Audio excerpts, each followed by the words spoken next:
Hello everyone, ನಮ್ಮ ಅಡುಗೆ ನಿಮ್ಮ ರುಚಿಗೆ ಸ್ವಾಗತ. ಸೋಡಾ ಏನೋ ಹಾಕದೆ ಮಾಡುವಂತಹ ಇನ್ಸ್ಟೆಂಟ್ ಕ್ರಿಸ್ಪಿ ಪಡ್ಡು ರೆಸಿಪಿಯನ್ನು ತೋರಿಸ್ತಾ ಇದ್ದೀನಿ. ನೋಡಿ, ತುಂಬಾ ಗರಿಗರಿಯಾಗಿ ಬರುತ್ತೆ, ಹಾಗೆಯೇ ಒಳಗಡೆ ತುಂಬ ಸಾಫ್ಟಾಗಿ ಇರುತ್ತೆ, ತುಂಬ ರುಚಿಯಾಗೂ ಇರುತ್ತೆ. ಇದು ಇನ್ಸ್ಟೆಂಟ್ ಆಗಿ ಇದನ್ನು ನೀವು ಕೇವಲ 15 ನಿಮಿಷದಲ್ಲಿ ಮಾಡ್ಕೋಬಹುದು.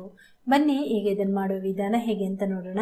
ಅದಕ್ಕಿಂತ ಮುಂಚೆ ನೀವಿನ್ನು ನಮ್ಮ ಚಾನಲ್ಗೆ ಸಬ್ಸ್ಕ್ರೈಬ್ ಆಗಲಿಲ್ಲ ಅಂದರೆ ದಯವಿಟ್ಟು ಸಬ್ಸ್ಕ್ರೈಬ್ ಮಾಡ್ಕೊಳ್ಳಿ, ಪಕ್ಕದಲ್ಲಿರೋ ನೋಟಿಫಿಕೇಶನ್ ಬೆಲ್ ಕೂಡ ಕ್ಲಿಕ್ ಮಾಡ್ಕೊಳ್ಳಿ.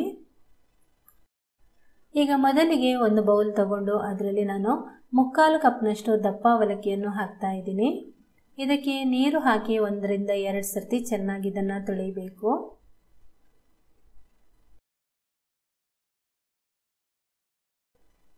ಈಗ ಅವಲಕ್ಕಿಯನ್ನು ಚೆನ್ನಾಗಿ ತೊಳೆದಿದ್ದಾಗಿದೆ. ಈಗ ಇದಕ್ಕೆ ಅವಲಕ್ಕಿ ಮುಳುಗುವಷ್ಟು ಮಜ್ಜಿಗೆಯನ್ನು ಸೇರಿಸ್ಕೊಳ್ಳೋಣ. ಮಜ್ಜಿಗೆ ಇಲ್ಲಾಂದರೆ ನೀವು ನೀರು ಕೂಡ ಹಾಕ್ಬೋದು. ಮಜ್ಜಿಗೆ ಹಾಕೋದ್ರಿಂದ ಪಡ್ಡು ತುಂಬ ರುಚಿಯಾಗಿ ಬರುತ್ತೆ. ಈಗ ಇದನ್ನು ಚೆನ್ನಾಗಿ ಮಿಕ್ಸ್ ಮಾಡಿಕೊಂಡು ಇದಕ್ಕೆ ಮುಚ್ಚಳ ಮುಚ್ಚಿ ಇದನ್ನು 15 ನಿಮಿಷ ನೆನೆಯಲಿಕ್ಕೆ ಬಿಡಬೇಕು. ನಂತರ ಇನ್ನೊಂದು ಪಾತ್ರೆಯಲ್ಲಿ 3/4 ಕಪ್ನಷ್ಟು ಮೀಡಿಯಂ ರವೆ ಅಥವಾ ಉಪ್ಪಿಟ್ಟಿನ ರವೆಯನ್ನು ಹಾಕ್ತಾ ಇದ್ದೀನಿ. ಇದಕ್ಕೆ ರವೆ ಮುಳುಗುವಷ್ಟು ನೀರನ್ನು ಸೇರಿಸ್ಕೊಳ್ಳಿ. ನೀರು ಸೇರಿಸ್ಕೊಂಡು ಚೆನ್ನಾಗಿ ಇದನ್ನು ಮಿಕ್ಸ್ ಮಾಡ್ಕೊಳ್ಳಿ. ರವೆ ಮುಳುಗುವಷ್ಟು ನೋಡಿ ನೀರು ಹಾಕಿದ್ದೀನಿ. ಚೆನ್ನಾಗಿ ಮಿಕ್ಸ್ ಮಾಡ್ಕೊಂಡಾದ್ಮೇಲೆ ಇದನ್ನು ಮುಚ್ಚಳ ಮುಚ್ಚಿ 15 ನಿಮಿಷ ನೆನೆಯಲಿಕ್ಕೆ ಬಿಡಬೇಕು.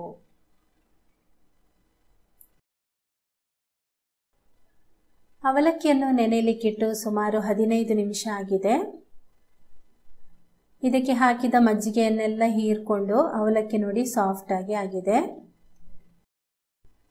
ಈಗ ಈ ಸೌಟಿಂದ ಒಂದು ಸ್ವಲ್ಪ ಈ ರೀತಿ ಒತ್ತಿಕೊಳ್ಳಿ. ಅದನ್ನು ಈ ಥರ ಮಾಡುವಾಗ ಅವಲಕ್ಕಿ ಅಂದರೆ ತುಂಬ ಪೇಸ್ಟ್ ರೀತಿ ಆಗಬಾರ್ದು. ಅವಲಕ್ಕಿ ಈಗ ಇಡೀ ಅವಲಕ್ಕಿ ಇದ್ದದ್ದು ಒಂದು ಸ್ವಲ್ಪ ತರಿ ಆಗೋ ರೀತಿ ಮಾಡ್ಕೋಬಹುದು. ಇದರಿಂದನೂ ಮಾಡ್ಕೋಬಹುದು, ಅಥವಾ ಹಾಗೇನೆ ನಾವು ಕೈಯಲ್ಲಿ ಕೂಡ ಅದನ್ನು ಮಾಡ್ಕೊಳ್ಬೋದು. ಸುಮ್ಮನೆ ಒಂದು ಸ್ವಲ್ಪ ಅದನ್ನು ಈ ರೀತಿ ಪುಡಿ ಮಾಡಿಕೊಂಡ್ರೆ ಸಾಕು. ನೋಡಿ, ಈ ಥರ ಮಾಡಿಕೊಂಡ್ರೆ ಸಾಕು. ಅವಲಕ್ಕಿಯನ್ನು ಮಿಕ್ಸಿಯಲ್ಲಿ ಹಾಕಿ ಪುಡಿ ಮಾಡಬೇಡಿ. ಈ ರೀತಿ ತರಿ ಆಗಿದ್ರೆ ತುಂಬ ಚೆನ್ನಾಗಿ ಬರುತ್ತೆ ಪಡ್ಡು.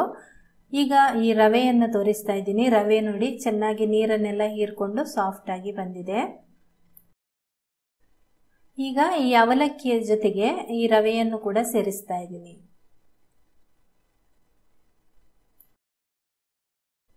ಈಗ ಇದಕ್ಕೆ ಸ್ವಲ್ಪ ತರಕಾರಿಗಳನ್ನು ಹಾಕ್ತಾ ಇದ್ದೀನಿ. ನಿಮಗೆ ಇಷ್ಟವಾದ ತರಕಾರಿಗಳನ್ನು ತುರಿದು ಹಾಕ್ಬೋದು. ನಾನಿಲ್ಲಿ 1 ಕ್ಯಾರೆಟ್ ಹಾಕ್ತಾ ಇದ್ದೀನಿ. ಆಮೇಲೆ 2 ಹಸಿಮೆಣಸಿನಕಾಯಿಗಳನ್ನು ಸಣ್ಣಗೆ ಹೆಚ್ಚಿ ಹಾಕ್ತಾ ಇದ್ದೀನಿ. ನಂತರ 1 ಈರುಳ್ಳಿಯನ್ನು ಸಣ್ಣ ಹೆಚ್ಚಿ ಹಾಕ್ತಾ ಇದ್ದೀನಿ. ಆಮೇಲೆ ಸ್ವಲ್ಪ ಕೊತ್ತಂಬರಿ ಸೊಪ್ಪನ್ನು ಸಣ್ಣಗೆ ಹೆಚ್ಚಿ ಹಾಕ್ತಾ ಇದ್ದೀನಿ. ಆನಂತರ 2 ಟೀ ಚಮಚದಷ್ಟು ಅಕ್ಕಿ ಹಿಟ್ಟನ್ನು ಹಾಕ್ತಾ ಇದ್ದೀನಿ. ಅಕ್ಕಿ ಹಿಟ್ಟು ಹಾಕೋದ್ರಿಂದ ಬೈಂಡಿಂಗ್ ತುಂಬ ಚೆನ್ನಾಗಿ ಬರುತ್ತೆ, ಮತ್ತು ಗರಿಗರಿಯಾಗಿ ಕೂಡ ಬರುತ್ತೆ. ಮತ್ತು ರುಚಿಗೆ ತಕ್ಕಷ್ಟು ಉಪ್ಪು ಹಾಕ್ಕೊಳ್ತಾ ಇದ್ದೀನಿ. ಆಮೇಲೆ 1/4 ಟೀ ಚಮಚದಷ್ಟು ಅಜ್ವೈನ್ ಅಥವಾ ಓಂ ಕಾಳು ಹಾಕ್ತಾ ಇದ್ದೀನಿ. ಇದು ಇಲ್ಲ ಅಂದರೆ ನೀವು ಬೇಕಾದರೆ ಜೀರಿಗೆ ಹಾಕೋಬೋದು. ಮಳೆಗಾಲ ಆಗಿರೋದ್ರಿಂದ ನಾನು ಓಂ ಕಾಳು ಹಾಕಿದ್ದೀನಿ. ಆರೋಗ್ಯಕ್ಕೆ ಅದು ತುಂಬಾ ಒಳ್ಳೆಯದು. ಜೀರ್ಣಶಕ್ತಿಗೆ ಕೂಡ ಎಲ್ಲ ಓಂ ಕಾಳು ತುಂಬ ಒಳ್ಳೆಯದು. ನಂತರ ಇದನ್ನು ಚೆನ್ನಾಗಿ ಕೈಯಲ್ಲೇ ಈ ರೀತಿ ಮಿಕ್ಸ್ ಮಾಡ್ಕೊಳ್ಳೋಣ. ನೋಡಿ, ಮಿಕ್ಸ್ ಮಾಡಿದ ಮೇಲೆ ಇಷ್ಟು ಗಟ್ಟಿ ಇದೆ. ಇವಾಗ ಇದಕ್ಕೆ ಸ್ವಲ್ಪ ನೀರು ಅಥವಾ ಮಜ್ಜಿಗೆಯನ್ನು ಸೇರಿಸ್ಕೊಳ್ಬೇಕು. ಸ್ವಲ್ಪ ಹಾಕಬೇಕು. ನನ್ನ ಹತ್ರ ಮಜ್ಜಿಗೆನೇ ಇತ್ತು, ಹಾಗಾಗಿ ಒಂದು 3 ಸ್ಪೂನ್ನಷ್ಟು ಮಜ್ಜಿಗೆ ಹಾಕ್ತಾ ಇದ್ದೀನಿ. ನೀವು ಇದರ ಬದಲಿಗೆ ನೀರು ಕೂಡ ಸೇರಿಸ್ಕೊಳ್ಬೋದು. ಈಗ ಇದನ್ನು ವಾಪಸ್ ಚೆನ್ನಾಗಿ ಮಿಕ್ಸ್ ಮಾಡಿಕೊಂಡು ಹಿಟ್ಟಿನ ಹದ ನೋಡ್ಕೊಳ್ಳಿ. ತುಂಬ ನೀರಾಗಿ ಮಾಡ್ಕೋಬಾರ್ದು. ಸ್ವಲ್ಪ ಇದು ಗಟ್ಟಿಯಾದ ಹದಕ್ಕೆ ಇರಬೇಕು. ನೋಡಿ, ಹದ ತೋರಿಸ್ತಾ ಇದ್ದೀನಿ ಇವಾಗ ನಿಮಗೆ ನಾನು. ನೋಡಿ, ಈ ಹದದಲ್ಲಿ ಇರಬೇಕಿದು. ತುಂಬ ನೀರು ಮಾಡಿದರೆ ಪಡ್ಡು ತವದಲ್ಲಿ ಪಡ್ಡು ಸರಿಯಾಗಿ ಬರೋದಿಲ್ಲ. ಪಡ್ಡು ಹಾಕಿದ ಮೇಲೆ ಪಡ್ಡು ಪುಡಿ ಆಗುತ್ತೆ, ಚೆನ್ನಾಗಿ ಬರೋದಿಲ್ಲ. ಹಾಗಾಗಿ ಈ ಹದದಲ್ಲೇ ಇರಬೇಕು. ಈಗ ಒಲೆ ಮೇಲೆ ಕಾವಲಿ ಇಟ್ಟಿದ್ದೀನಿ. ಅದನ್ನು ಚೆನ್ನಾಗಿ ಬಿಸಿ ಮಾಡಿಕೊಂಡು ಅದಕ್ಕೆ ಸ್ವಲ್ಪ ಎಣ್ಣೆ ಹಾಕ್ತಾ ಇದ್ದೀನಿ. ಎಣ್ಣೆ ನೀವು ಫಸ್ಟ್ ಹಾಕುವಾಗ ಒಂದು ಸ್ವಲ್ಪ ಜಾಸ್ತಿನೇ ಹಾಕೊಳ್ಳಿ, ಆಮೇಲೆ ಸ್ವಲ್ಪ ಕಮ್ಮಿ ಹಾಕ್ಬೋದು. ಈಗ ಎಣ್ಣೆ ಹಾಕಿದ ಮೇಲೆ ಸ್ವಲ್ಪನೇ ಈ ರೀತಿ ಹಾಕ್ತಾ ಇದ್ದೀನಿ. ನಂತರ ಮೇಲ್ಗಡೆ ಒಂಚೂರು ಎಣ್ಣೆ ಹಾಕ್ಕೊಳ್ತಾ ಇದ್ದೀನಿ. ನಾನು ಸ್ವಲ್ಪ ಎಣ್ಣೆ ಕಮ್ಮಿನೇ ಹಾಕ್ಕೊಂಡಿದ್ದೀನಿ, ಬೇಕಾದರೆ ನೀವು ಜಾಸ್ತಿ ಹಾಕೋಬೋದು. ಇವಾಗ ಇದನ್ನು ಮುಚ್ಚಳ ಮುಚ್ಚಿಟ್ಟು ಬೇಯಿಸ್ಕೊಳ್ಳಿ.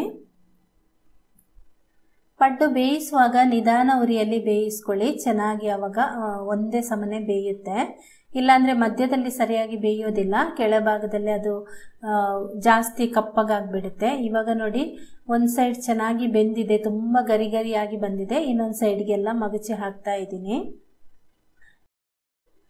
ಇದು ನಂದು ಇಂಡೋಲಿಯಂ ತವ. ಇದು ಫಸ್ಟ್ ಮಾಡುವಾಗ ಏನಾಗುತ್ತೆ, ಸ್ವಲ್ಪ ಅಂಟ್ಕೊಂಡಂತೆ ಆಗುತ್ತೆ. ಆಮೇಲೆ ಅದು ಎಣ್ಣೆ ಎರಡನೇ ಸರ್ತಿ ಮಾಡುವಾಗ ಎಣ್ಣೆ ಹಾಕಿ ಸೀಸನಿಂಗ್ ಥರ ಆಗುತ್ತಲ್ವ, ಅನಂತರದ್ದು ಪಡ್ಡು ಎಲ್ಲ ತುಂಬ ಚೆನ್ನಾಗಿ ಬರುತ್ತೆ, ಸ್ವಲ್ಪನೂ ಅಂಟ್ಕೊಳ್ಳೋದಿಲ್ಲ. ತವಾವನ್ನು ನಾವು ತುಂಬ ದಿನ ಇಟ್ಟು ನಂತರ ಮಾಡಿದಾಗ ಅದರ ಸೀಸನಿಂಗ್ ಹೋಗಿಬಿಡುತ್ತೆ. ನಾವು ಅದನ್ನು ನೀರಿನಲ್ಲೆಲ್ಲ ತೊಳೆದು ಯೂಸ್ ಮಾಡ್ತೀವಲ್ವ, ಹಾಗಾಗಿ ಅದನ್ನು ಹಿಂದಿನ ದಿನ ಸ್ವಲ್ಪ ತೊಳೆದ್ಬಿಟ್ಟು ಆಮೇಲೆ ಎಣ್ಣೆ ಹಾಕಿ ಬಿಸಿ ಮಾಡಿಟ್ರೆ ಮಾರನೇ ದಿನಕ್ಕೆ ಬೇಗನೆ ಆಗಿಬಿಡುತ್ತೆ. ಮಗುಚಿ ಹಾಕಿ ಇನ್ನೊಂದು ಸೈಡ್ ಕೂಡ ಒಂದು ಸ್ವಲ್ಪ ಹೊತ್ತು ಬೇಯಿಸಿದ್ರೆ ಆಯಿತು. ಇನ್ನೊಂದು ಸೈಡ್ ಬೇಯಿಸುವಾಗ ಮುಚ್ಚಳ ಇಡಬೇಡಿ, ಹಾಗೆಯೇ ಬೇಯಿಸ್ಕೊಳ್ಳಿ. ಪಡ್ಡು ನೋಡಿ ಎಷ್ಟು ಕಲರ್ಫುಲ್ಲಾಗಿ ಸೂಪರಾಗಿ ಗರಿ ಗರಿಯಾಗಿ ಬಂದಿದೆ. ಈಗ ಇನ್ನೊಂದು ಸೈಡ್ ಕೂಡ ಬೆಂದಿದೆ, ಪಡ್ಡು ತೆಗಿತಾ ಇದ್ದೀನಿ.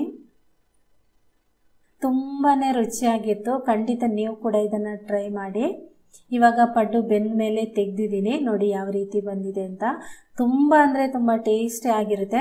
ಮತ್ತು ಇನ್ಸ್ಟೆಂಟಾಗಿ ಕೇವಲ 15 ನಿಮಿಷ ಇದನ್ನು ನೆನೆಸಿಟ್ಟು ಆಮೇಲೆ ಒಂದು ಬೇಯಲಿಕ್ಕೆ ಒಂದು 5 ನಿಮಿಷ ಬೇಗನೆ ಆಗಿಬಿಡುತ್ತೆ.